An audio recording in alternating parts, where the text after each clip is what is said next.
In 1996, a group of intrepid climbers battled an extreme blizzard in their quest to summit Mount Everest. Some survived, some did not.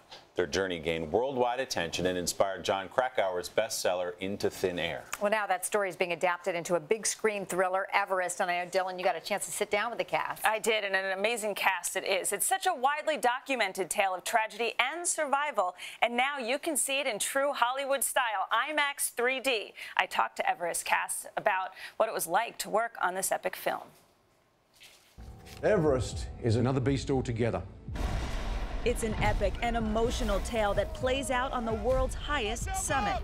I'm gonna come out to you. I know this was not an easy shoot. There were extremes of all kinds. Do you think everybody, the cast and crew dealing with those extremes, made it that much more realistic? Yes, I do think so. We decided to, well, I decided to make it as hard on the actors as possible.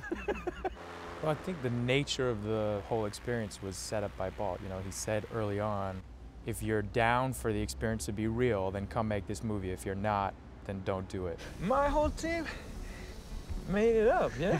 So, Jake, you played Scott Fisher. He was the leader of Mountain Madness. How would you explain his attitude towards the mountain from people that knew him? I think he had an extraordinarily positive, very loving point of view about climbing and the expedition, this expedition in particular, and everybody he was climbing with. And I think he was, in my opinion, the strongest climber really up there that year.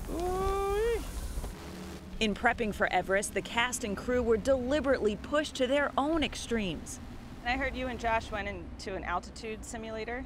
We did that together. How did that go? It's gotta mess with your mind, huh? Naked and white. It was beautiful. My soul was, naked.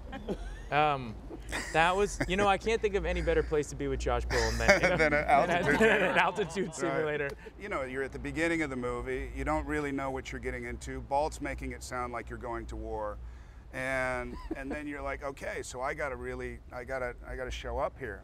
So then you have two egos that end up in the thing, and we're looking at each other.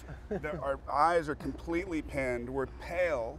You can see the capillaries starting to break. I'm thinking he looks really pale, but I'm fine. No. And he's thinking he looks really pale, but I'm fine. Exactly. I gotta ask the question, you know I do. Michael, you played Jon Krakauer. Why? So many people are familiar with his book, Into Thin Air, and he was the guy trying to document everything that happens on this climb to Everest.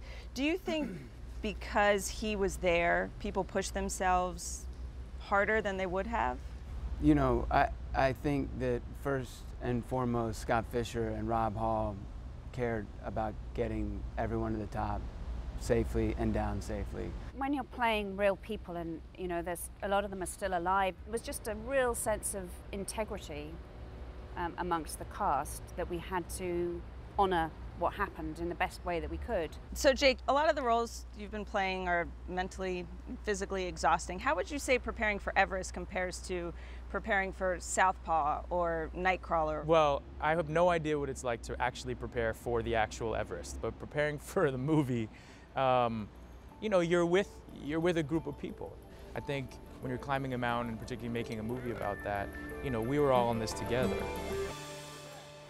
Just recently, Jon Krakauer, who survived the climb, said he considers this 1996 expedition the biggest mistake of his life. Everest, by our sister company Universal, hits theaters in 3D this Friday, and you have to go see it. It is both visually and emotionally powerful. I cannot wait to see it. I'm gonna head right to the theater on Friday. The book was one of the most riveting I've ever read, so I can't wait to see the movie. Captures that, Fantastic. Cool. Hello, Today fans. Thanks for checking out our YouTube channel. Subscribe by clicking that button down there, and click on any of the videos over here to watch the latest interviews, show highlights, and digital exclusives.